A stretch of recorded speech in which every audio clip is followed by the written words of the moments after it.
Ambassador Kethril had studied Earth for 3 cycles before her ship entered orbit. She had read every report. She had memorized every warning. The planet below her was classified as a death world, a place where the environment itself seemed designed to kill anything that lived on it. The gravity was crushing. The atmosphere was corrosive. The star that warmed the planet also bombarded it with radiation. Massive sections of land shook without warning. Mountains exploded and buried entire regions in fire and ash. The weather shifted from freezing cold to burning heat within single rotations. The oceans were filled with creatures that could swallow a Velothi transport whole by all logic. Nothing should survive on such a world. By all logic, any species that evolved there should be desperate, frightened, clinging to existence with everything they had. Kethril reminded herself of this as her shuttle descended toward the surface. She reminded herself again as she stepped onto human soil for the first time. She kept reminding herself over the following days, because nothing she witnessed made any sense. Her human guide was a female named Diane. She was friendly and patient and answered all of Kethril's questions without complaint. On the 3rd day, Diane took the Velothi delegation to what she called a sporting event. The arena was enormous. Thousands upon thousands of humans filled the seats, pressing together in a way that would have triggered panic responses in any Velothi crowd. They were loud. They were excited. Many of them had painted their faces in bright colors or wore clothing that matched. Kethril asked what they were celebrating. Diane smiled and pointed toward the center of the arena, where a massive screen displayed images of a snow-covered mountain. The ambassador watched as humans appeared on the screen, strapping thin boards to their feet and positioning themselves at the top of the steepest slope she had ever seen. Then they pushed off and began to fall. That was the only word Kethril could find for it. They were falling down the mountain, somehow staying upright on those thin boards, racing toward the bottom at speeds that would kill any Velothi instantly. They did not choose the safe paths. They deliberately aimed for the most dangerous routes, launching themselves off cliffs and spinning through the air before crashing back down onto the snow. The crowd screamed with joy. Kethril's translator must have been malfunctioning. She checked it twice. It was working perfectly. "They are enjoying this?" she asked Diane. "Of course. This is the championship. These are the best skiers in the world, but they could die." Diane nodded. "That's part of what makes it exciting." One of the humans on the screen lost control. He tumbled end over end, his body striking the ground again and again before finally stopping against a barrier. The crowd gasped and then cheered when he raised one arm to show he was alive. Kethril felt her secondary heart begin to race. Her tertiary heart joined it moments later. That evening, Diane showed the delegation something called television.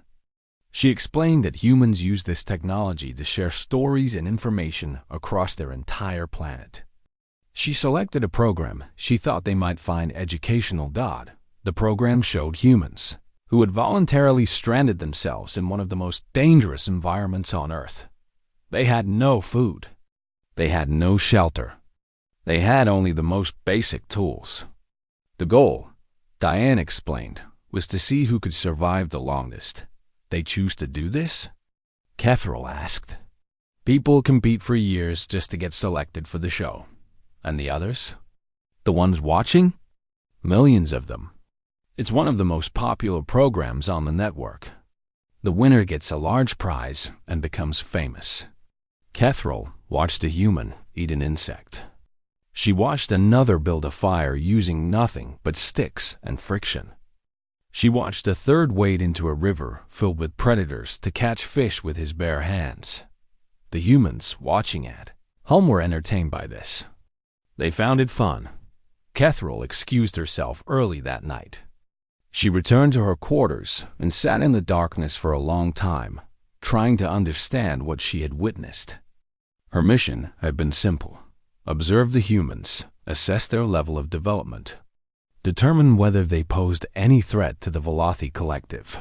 She had expected to find a frightened species, traumatized by their hostile world, desperate for any help the galaxy could offer. She had expected to recommend humanitarian aid and careful guidance. Instead, she had found something else entirely. The humans were not afraid of their death world. They were not traumatized by its dangers. They had conquered those dangers so completely that they now had to invent new ones, just to keep themselves entertained. They threw themselves down mountains for fun. They starved themselves in the wilderness for fame. They watched others risk death and called it sport. Kethrol activated her communication device and began recording her first official report. Her voice was steady, but her hands trembled. Initial assessment of human civilization complete. All previous evaluations must be discarded. Classification protocols require immediate revision. She paused, searching for the right words. Humans do not merely survive on their death world. They have mastered it so thoroughly that survival itself has become a form of entertainment for them. They manufacture artificial danger because natural danger can no longer satisfy them. They watch each other approach death and they find joy in it. Another pause. A long breath. I recommend elevated threat classification pending full investigation. The Velothi Collective must understand what we are dealing with.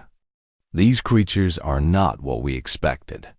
They are something far more concerning. She ended the recording and sent it into the void. Then she sat in the darkness again, listening to the distant sounds of humans laughing somewhere. In the city below. She did not sleep that night. The Velothi Council received Kethrol's first report with alarm. They demanded more information. They needed to understand how a species could reach this point, how survival could possibly become entertainment. They granted her access to humanity's historical archives and ordered her to investigate. What Kethrol found in those archives kept her awake for 3 full cycles. It had always been this way. As far back as human records existed, they had been doing this to themselves. She started with their ancient history. Thousands of years ago, before humans had mastered electricity or flight or any of the technologies they now took for granted, they had built enormous stone arenas. These arenas could hold tens of thousands of spectators. The humans would gather there to watch other humans fight, not simulated fights, real ones. Humans would battle each other with weapons until one of them could no longer stand. Sometimes they would battle animals instead, predators brought from distant lands specifically for this purpose. The crowds would cheer. The winners would become famous. The losers would often die. Kethrol read account after account. The details varied, but the pattern was always the same. Humans had been entertaining themselves with violence and danger for as long as they had existed. She moved forward through their history. The stone arenas eventually closed, but humans simply invented new forms of the same entertainment. They created something called boxing, where 2 humans would strike each other with their fists until one of them lost consciousness. They created something called football, where large groups of humans would crash into each other at full speed, often breaking bones in the process. They called these activities sports. They built entire industries around them. But the physical violence was only part of the story. Kethrol discovered that humans had been deliberately placing themselves in dangerous situations for centuries, even when there was no opponent to fight.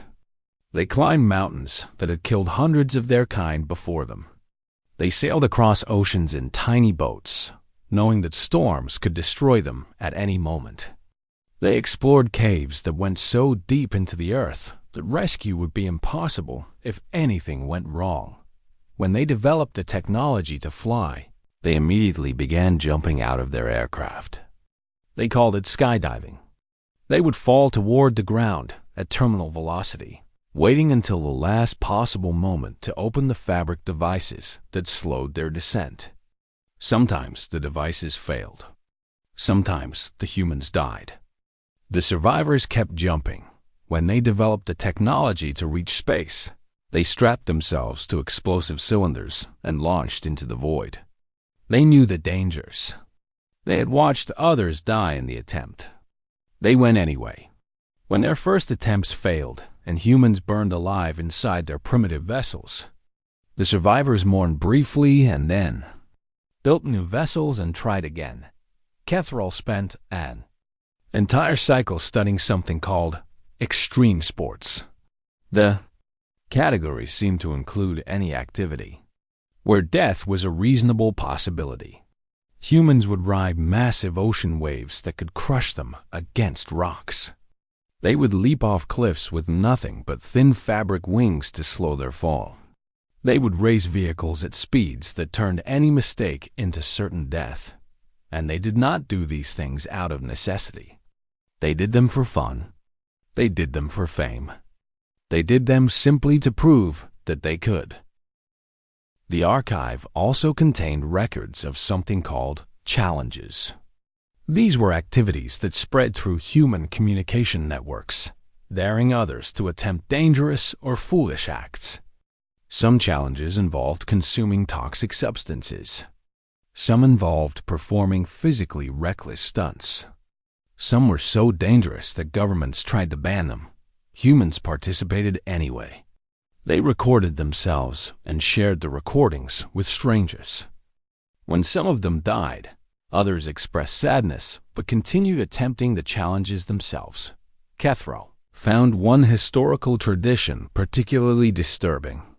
For hundreds of years, humans in one region of their planet had gathered annually for something called the running of the bulls. They would release large, aggressive herd animals into narrow streets. Then they would run in front of these animals, trying to stay ahead of the horns and hooves that could kill them instantly. This was not a punishment. This was not a test. This was a celebration. Humans traveled great distances to participate. They considered it an honor. Catherall compiled her findings into a second report. Her hands no longer trembled as she recorded it. She had moved past shock into something closer to grim understanding. Evidence indicates that humans experience a biological dependency on survival stress. Their neurochemistry rewards them for confronting danger and surviving. When genuine threats became rare, they could not simply enjoy safety. Their minds required the continued simulation of peril. She included images and recordings. She included statistics on injuries and deaths. She included economic data showing how much currency humans exchanged in pursuit of artificial danger. This is not aberrant behavior, she concluded. This is not a small group of damaged individuals. This is their entire species. They have transformed the survival instinct itself into an entertainment industry. They have built their civilization around the recreational pursuit of death. She paused before adding her final recommendation. I advise maximum threat classification. These creatures are not fragile. They are not frightened. They have simply grown so skilled at survival that they must constantly invent new ways to challenge themselves. If they ever face a genuine external threat, they will not collapse. They will finally have something worthy of their abilities. She sent the report and waited for the council's response. It came within hours. They wanted her to present her findings in person. They wanted to see the evidence for themselves. Catherall began preparing for the journey home. She took one last look at the human city outside her window before she left. Somewhere in that city, humans were probably throwing themselves off buildings or racing vehicles or fighting each other for the amusement of crowds. She no longer found it surprising. Council chamber fell silent as Catherall activated her display. Every elder was present. Representatives from 17 allied species had requested permission to observe. The room was crowded with beings who had traveled great distances to hear what she had discovered about humanity. She began with the images. The first showed humans leaping from aircraft. They fell in formation, holding hands as they plummeted toward the ground, their faces showing nothing but joy. The fabric devices on their backs remained closed until the last possible moment. "This is called skydiving," Catherall explained. "Millions of humans participate annually. Hundreds die. The rest consider it worth the risk." The second image showed humans descending into the deepest parts of their ocean. The pressure at those depths would instantly kill any Velothi. Human bodies were not designed for such environments either. They went anyway, encased in fragile vessels that could fail at any moment. "They call this exploration," Catherall said. "They do it even when there is nothing of value to find. They do it simply to say they have been there." The third image showed humans climbing the tallest mountains on their planet. These peaks were so high that the atmosphere became poisonous. Humans who climbed them often lost fingers and toes to the cold. Some lost their lives. The bodies of the dead remained on the mountains, frozen into the ice, serving as landmarks for the next group of climbers who attempted the same routes. "They know the bodies are there," Catherall explained. "They climb past them. They do not turn back." She continued through her presentation. She showed humans racing vehicles at impossible speeds.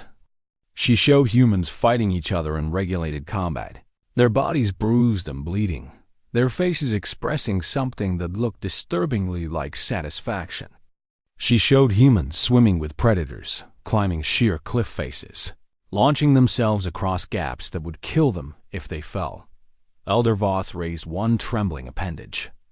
His chromatic frills had gone pale, a sign of extreme distress. "And they do this willingly? No one forces them?" "Enthusiastically," Catherall confirmed. "They compete for the opportunity. They pay substantial currency for the privilege. The most successful among them become cultural heroes." "But what is the purpose? What do they gain?" Catherall had anticipated this question. She had spent many hours preparing her answer. Sometimes they gain resources. Sometimes they gain status that helps them attract mates. But often, Elder, the purpose is simply the experience itself. Humans have a word for it. They call it the thrill. They describe the sensation of surviving danger as intensely pleasurable. Some of them become addicted to it. The chamber remained silent. Catherall could see the representatives struggling to process what she was telling them. The Velothi had spent their entire history trying to eliminate danger. Safety was their highest civilizational value. They built their cities in the most stable locations. They designed their technology to minimize risk. The idea of deliberately seeking out peril was not just strange to them. It was incomprehensible. Catherall continued her presentation. She showed the economic data. Humans spent trillions of their currency units on dangerous activities every year. They had built entire industries around the recreational pursuit of death. Professional athletes who risked their lives were among the wealthiest individuals on the planet. She showed the media data. Programs depicting humans in survival situations attracted hundreds of millions of viewers. Fiction about war and violence dominated their entertainment. Their children played games that simulated combat and danger. "Even their stories are about this," Catherall said. "Even their dreams." Elder Voth spoke again. His voice was quieter now, heavy with realization.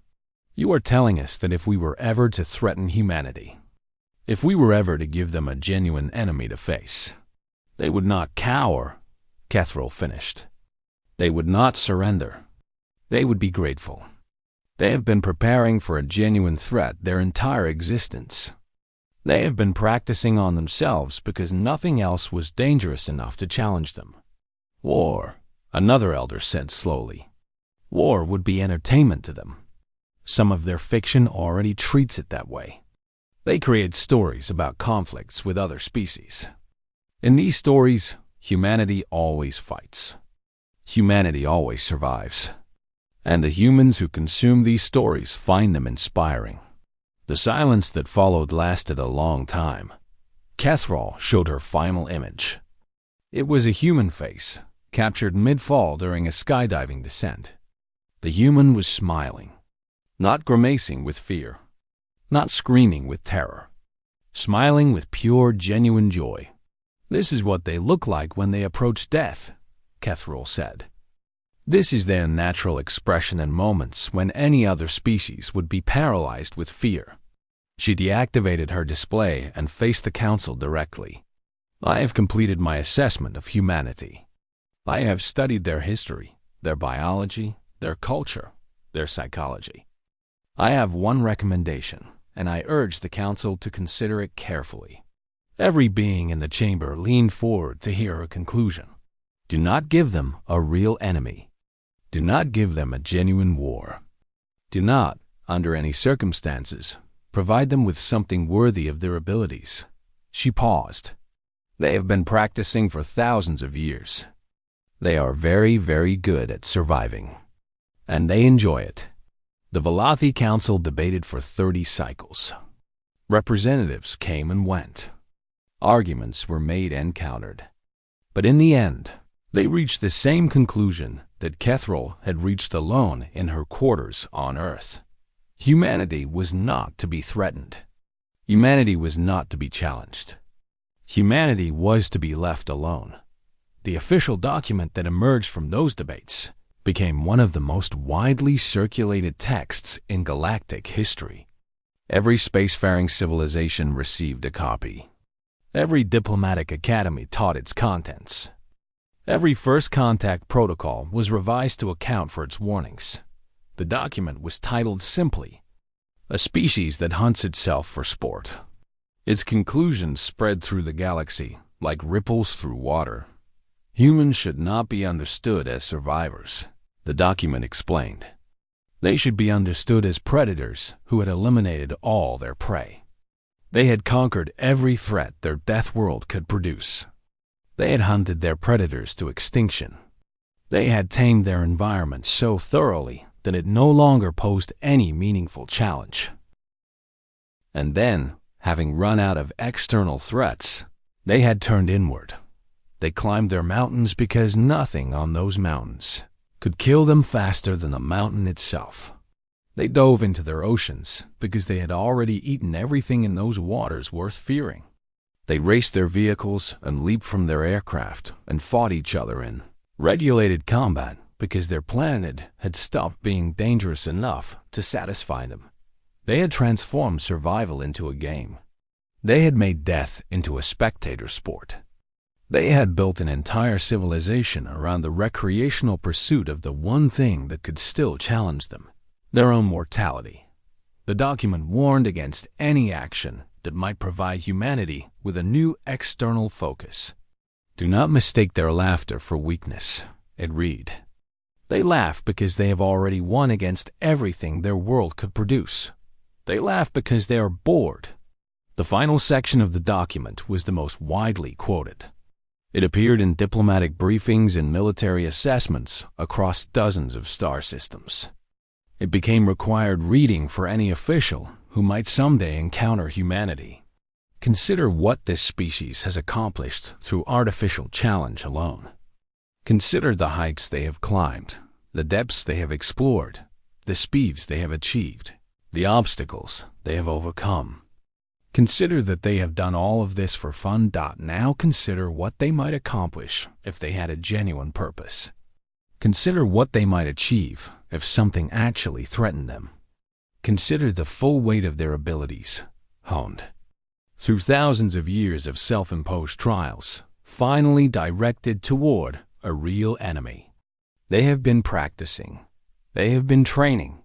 They have been pushing themselves to their absolute limits and beyond, generation after generation, for no reason other than the pleasure of the challenge. Do not give them a reason. Do not make them serious. Do not find out what they are capable of when survival stops being a game. The document ended with a single recommendation that was adopted as official galactic policy within one cycle of its publication.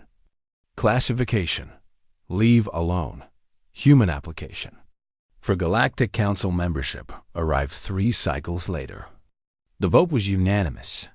Humanity was granted full membership status with all associated rights and privileges. No conditions were attached. No restrictions were imposed. No tribute was demanded. Several representatives privately admitted that they had voted yes out of fear. They did not want to see what would happen if humanity felt excluded or threatened. They did not want to give that species any reason to view the galaxy as a challenge to be overcome. The humans seemed pleased by their acceptance.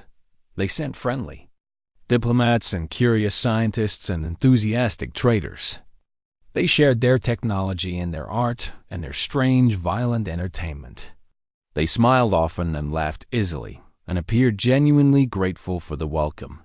But sometimes, at diplomatic functions and trade negotiations and cultural exchanges, the other species would catch humans staring at the stars with expressions that were difficult to read. They would see humans watching footage of other worlds, other challenges, other dangers that they had never faced. And in those moments, the other species would remember the document. They would remember the warning. They would remember that humanity had spent its entire existence preparing for a challenge worthy of its abilities. The humans were peaceful now. The humans were friendly now. The humans seemed content to explore and trade and cooperate. But somewhere deep inside them, shaped by millions of years of evolution on a world that had tried to kill them every single day, there was something waiting. Something that had been fed on artificial danger for so long that it had grown impossibly strong. Something that was, perhaps, just a little bit bored. The galaxy had made its choice. It had decided to keep humanity happy. It had decided to never give them a reason to turn those ancient survival instincts outward. It was, everyone agreed, the only sensible decision. The alternative was too terrifying to consider. And so the humans continued to throw themselves off mountains and dive into oceans and race their vehicles and fight each other for entertainment. They continued to laugh at death and celebrate survival and push themselves to limits that made other species tremble. And the galaxy watched from a safe distance, grateful that humanity had found ways to keep itself occupied, grateful that survival was still just a game to them. For now,